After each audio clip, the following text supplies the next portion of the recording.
मित्रांनो, सातबारा उतारा म्हणजे जमिनीचा एक प्रकारचा आरसा असतो। हा उतारा वाचून प्रत्यक्ष जमिनीवर न जाता त्या जमिनीचा संपूर्ण अंदाज आपल्याला बसल्या जागी मिळू शकतो। महाराष्ट्र शासनाच्या महाराष्ट्र जमीन महसूल कायदा 1966 अंतर्गत शेत जमिनींच्या हक्कांबाबत विविध नोंदी ठेवल्या जातात। यासाठी वेगवेगळी नोंदणी रजिस्टर असतात। या रजिस्टर मध्ये मालकी हक्क, कुळांचे मालकी हक्क, शेत जमिनीचे हक्क, त्यातल्या पिकांचे हक्क यांचा समावेश असतो। यासोबत 21 वेगवेगळ्या प्रकारचे गावचे नमुने ठेवलेले असतात।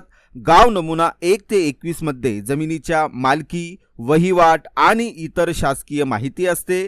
मग यातील गाव नमुना 7 व गाव नमुना 12 मिळून 7/12 उतारा तयार होतो। गाव नमुना 7 हे अधिकारपत्रक आहे। जमिनीच्या मालकीची व अधिकारांची नोंद यात असते। तर गाव नमुना 12 हे पीक पाहणी पत्रक असते। पिकाखालील क्षेत्र, पडी क्षेत्र, पाण्याची व्यवस्था अशा प्रकारची नोंद यात असते।